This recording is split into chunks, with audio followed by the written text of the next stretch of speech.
우리는 모두 자신의 삶이 더 나아지길 바라고 더 큰 가능성을 꿈꾸며 살아갑니다.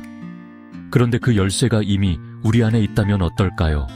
바로 마음과 잠재의식의 힘입니다. 조셉 머피의 영적 성장의 비밀은 우리에게 놀라운 진리를 들려주고 있습니다. 이 책은 단순히 읽고 끝나는 책이 아니라 삶의 방향을 완전히 바꿀 수 있는 지혜로 가득 차 있습니다. 오늘 이 영상에서 여러분과 그 핵심 비밀을 나눠보고자 합니다. 생각은 실로 위대합니다. 마음속으로 생각한 것이 현실에 그대로 이루어지기 때문입니다. 삶에서 일어나는 모든 문제는 내가 잘못 생각하고 있다는 자연의 경고 신호입니다. 내가 진정으로 믿는 것을 밖으로 드러냄으로써 생각의 변화만이 나를 자유롭게 할 수 있습니다. 원인과 결과의 법칙은 항상 작동합니다. 인간의 정신적 동의와 참여 없이는 아무 일도 일어나지 않습니다. 어쩌다가 우연히 일어나는 사고란 존재하지 않습니다. 우리가 믿는 종교 또한 자연의 법칙에 부합해야 합니다. 종교와 가장 거리가 멀어 보이는 현대 과학조차도 자연의 법칙을 따릅니다. 모든 것은 자연의 법칙을 거스를 수 없습니다. 종교를 가지고 마음의 법칙에 관한 지식을 쌓았다고 하더라도 그 진리를 일상생활에 적용하지 않는다면 소용이 없습니다. 말은 행동으로 옮겨져야만 의미가 있습니다. 마음만 준비되어 있다면 모든 것은 이미 준비된 것입니다. 모든 것이 이미 무한한 마음 속에 있다는 뜻입니다. 이 진리에 부합하는 생각만 하도록 마음에 명령해야 합니다. 내 안에 있는 힘, 신은 무소불위하며 천하무적입니다. 그 힘은 내가 건강하고 행복하길 바랍니다. 하지만 자신을 낮추고 부족한 상태로 있는 것이 미덕이라고 믿는 사람들이 많습니다. 이는 우리가 어릴 적 타인이 우리의 잠재의식에 심어놓은 그릇된 믿음 때문입니다. 잠재의식에서 그러한 잘못된 믿음을 근절하고 무한한 부와 성공이 우리 주변에 있음을 깨우쳐야 합니다. 해변의 모래와 하늘의 별을 헤아릴 수 없듯이 세상 어디를 봐도 부는 넘쳐납니다. 내가 성공할 것임을 믿고 내가 잘 될 수밖에 없음을 깨우쳐야 합니다.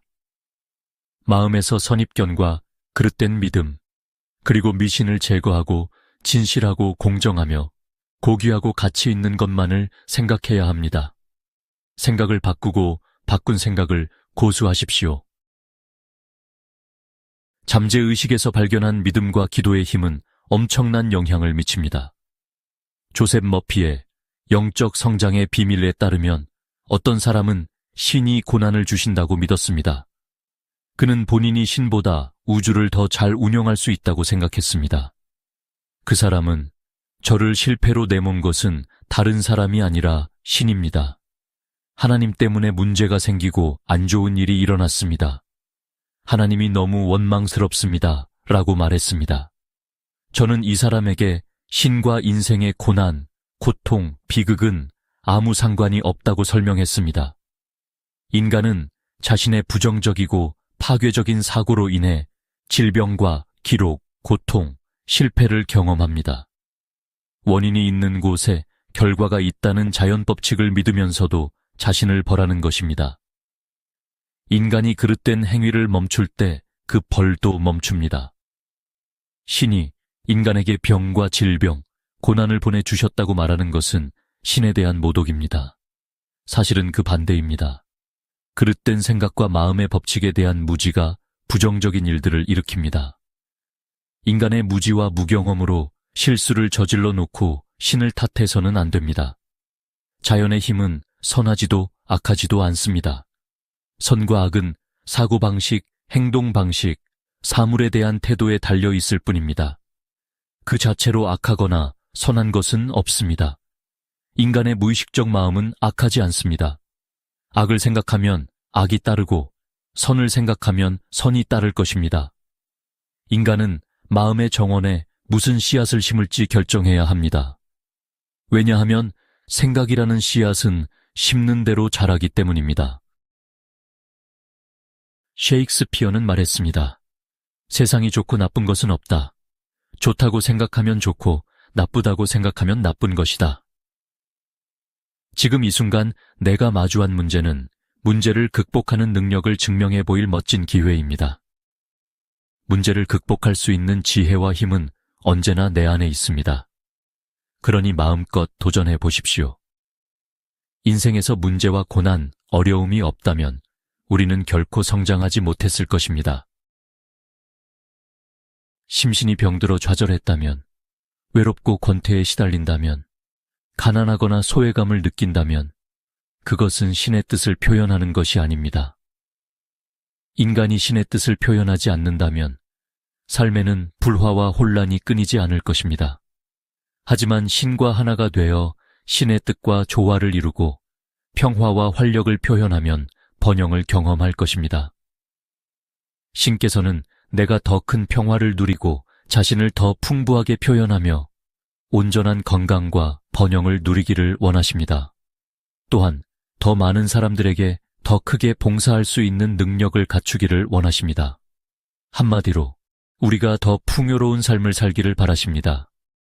만약 신의 뜻이 병에 걸리는 것이라면 의사와 심리학자, 목사, 성직자는 신의 뜻을 거스르는 것입니다. 질병을 신의 뜻이라고 말하는 것부터가 어긋난 것입니다. 치유를 받고 참모습을 표현하고 싶다면, 깊은 지혜와 영적 이해를 구한다면, 불을 얻고 하고 싶은 일을 하고 싶다면 신은 내가 원하는 모든 것을 이루기를 바라신다는 사실을 의심해서는 안 됩니다. 신은 내가 건강하고 행복하기를 바라십니다.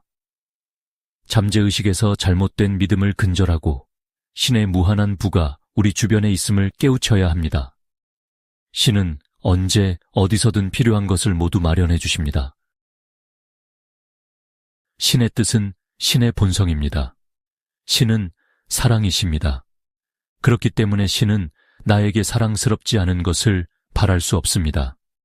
신은 절대적인 평화입니다. 신은 내가 불화와 혼돈, 혼란을 겪는 것을 원하지 않으십니다. 신은 생명이시며 생명은 죽음을 바라지 않습니다. 죽음은 생명의 본성에 모순되기 때문입니다. 신은 절대적인 기쁨이시며 슬픔이나 비판을 바라지 않으십니다. 신은 절대적이고 순수하며 조화로우십니다. 병이나 질병을 바라지 않으십니다. 신은 온갖 종류의 부를 무한하게 가지고 계시므로 가난을 바랄 수 없습니다. 가난을 생각하는 것은 신의 풍요를 부정하는 것입니다.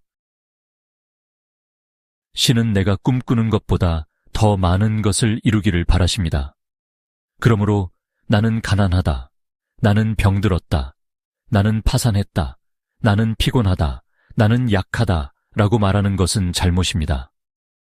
잠재의식 속에 있던 부정적이고 파괴적인 생각을 말로 내뱉으면 정말로 그런 조건을 끌어들여 경험과 사건으로 발현됩니다.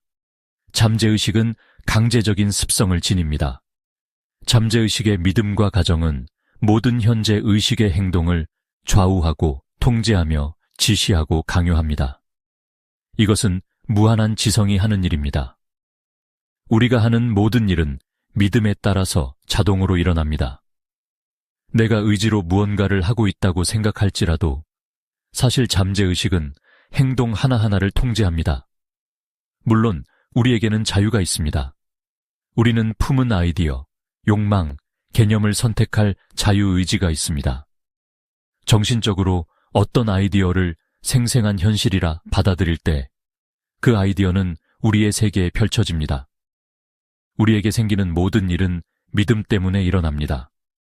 마음속에서 무언가가 진실이라고 가정할 때 주관적인 지혜는 특정한 행동을 하도록 자동으로 지시합니다. 생명의 법칙은 마음의 법칙입니다. 생명의 법칙은 곧 믿음의 법칙입니다. 이러한 법칙은 건강, 행복, 평화, 질서, 아름다움, 올바른 행동, 풍요의 법칙입니다. 무한한 지성은 우리가 진심으로 기도하고 시선을 돌릴 때 모든 방면으로 우리를 이끌고 안내할 것입니다. 한 사업가는 큰 돈을 사기당한 일이 있었습니다. 당당한 태도를 보이는 한 사람이 접근하여 광산에 투자하라고 권유했지만 그 광산은 애초에 존재하지 않았습니다. 그가 받은 수익 증서는 단지 휴지 조각에 불과했습니다. 이 사실을 깨달았을 때는 이미 너무 늦었고 사기꾼은 종적을 감췄으며 경찰도 그의 행방을 찾지 못하고 있었습니다. 사업가는 예전에 배웠던 진리의 기본 원칙을 떠올렸습니다. 마음이 손실을 받아들이지 않으면 손실을 경험하지 않을 것이라는 믿음이었습니다. 그는 무한한 마음속에는 모든 것이 존재한다는 사실을 알았기에 자신이 진실로 믿고 주장하는 일이 결과로 나타날 것을 신뢰하며 이렇게 기도하기 시작했습니다. 제가 잃은 것은 아무것도 없습니다. 제가 투자한 돈과 마음을 신성한 질서에 일치시킵니다. 제 마음은 영적인 질서에 따라 잃은 돈을 회복시켜줍니다. 이 기도를 자주 반복하자 얼마 지나지 않아 다른 투자에서 이익이 발생하였고 신적 질서에 따라 이전에 사기당했던 돈을 회수할 수 있었습니다. 그는 잠재의식이 현재 의식의 생각과 상상에 반응한다는 사실을 체험한 것입니다. 그러므로 현재 의식에서 확실히 결정을 내려야 합니다. 무엇을 알고 싶은지 마음을 정한 뒤 잠재의식이 응답하리라는 믿음을 가져야 합니다. 잠재의식에는 우리의 소망을 이루는 비결이 있으며 요청의 본질에 따라 응답이 이루어진다는 것을 반드시 확신해야 합니다. 그렇게 하면 소망과 요청은 자연스럽게 응답받게 됩니다. 모든 생각과 느낌은 곧 기도입니다. 계속해서 묻고 찾고 두드리면 잠재의식은 반드시 반응합니다. 잠재의식은 잃어버린 물건이 어디에 있는지 알고 있으며 지혜를 구하면 지혜로 응답합니다. 우리의 삶에서 겪는 모든 경험, 조건, 사건은 믿음과 그 총체적인 결과입니다. 선과 악은 마음을 어떻게 사용하는지에 따라 달라집니다. 우리의 불행은 다른 사람이나 상황, 조건이 원인이 아니라 바로 우리의 그릇된 생각과 믿음에 기인합니다. 다른 사람의 말이나 암시는 우리에게 상처를 줄 힘이 없습니다. 나쁜 일이 일어났다고 해서 사람이나 조건, 상황을 비난하는 태도를 버려야 합니다. 용서는 우리가 바라는 것을 상대방에게도 진심으로 빌어주는 것입니다. 기도는 마음의 상처를 치유하며 용서는 상처를 낫게 하는 필수적인 연고입니다. 성경에서도 7번이 아니라 70번이라도 용서해야 한다고 가르칩니다. 필요하다면 하루에 1000번도 용서하라고 하였습니다. 기도하면서 구한 것은 무엇이든 이미 받은 줄로 믿으라. 그러면 그대로 이루어질 것이다. 기도할 때 어떤 사람과 갈등이 있다면 용서하라. 그래야 하늘에 계신 아버지께서도 너희 잘못을 용서하실 것이다. 어떤 사람들은 자신의 운명이 그저 행운에 달려 있다고 생각하며 특별한 기회가 저절로 찾아오길 막연히 기다리며 시간을 보냅니다. 로또 1등에 당첨되거나 누군가로부터 뜻밖의 도움을 받는 상상을 하며 스스로는 아무것도 하지 않은 채 하염없이 기대만 합니다. 이런 태도를 가진 사람들은 종종 불평을 늘어놓고 자신의 삶을 변화시킬 노력 없이 뜻밖의 행운을 바라는 경우가 많습니다. 반면 스스로 자신의 운명을 만들어가는 사람들도 있습니다. 이들은 자신의 성공과 행복이 결코 우연이 아니라 자신의 선택과 행동에 달려 있음을 잘 알고 있습니다. 그래서 주어진 하루하루를 열정적으로 살아가며 자신의 목표를 향해 끊임없이 노력합니다. 그들은 운은 통제할 수 없지만 성공은 자신의 품성과 태도에서 비롯된다는 사실을 분명히 이해하고 있습니다. 그렇기에 자기 자신을 갈고 닦으며 삶의 주도권을 스스로 쥐고자 끊임없이 노력합니다. 삶의 법칙은 곧 믿음의 법칙입니다. 우리가 마음속에서 진실로 받아들이고 믿는 것은 결국 현실로 나타나기 마련입니다. 잠재의식은 우리의 반복적인 생각과 강렬한 감정을 그대로 받아들여 그것을 삶의 경험으로 드러내는 힘을 가지고 있습니다. 긍정적인 믿음과 태도는 잠재의식을 통해 행운과 기회를 끌어오고, 부정적인 생각은 삶을 방해하는 장애물로 돌아옵니다. 결국 우리 마음속에 새겨진 믿음과 태도가 우리의 삶을 만들어갑니다. 풍요와 기회를 믿는 사람에게는 그 믿음이 현실이 되고 자신이 원하는 삶을 이끌어가는 원동력이 됩니다. 운명이 바뀌길 기다리기보다는 잠재의식을 활용해 자신의 길을 만들어 나가는 것이야말로 진정한 성공의 비결입니다. 영적 성장의 비밀은 단순한 지식이 아니라 삶을 바꾸는 강력한 도구입니다. 이 진리를 이해하고 실천한다면 여러분의 삶은 지금보다 훨씬 더 풍요로워질 것입니다. 오늘도 함께 해주셔서 감사합니다.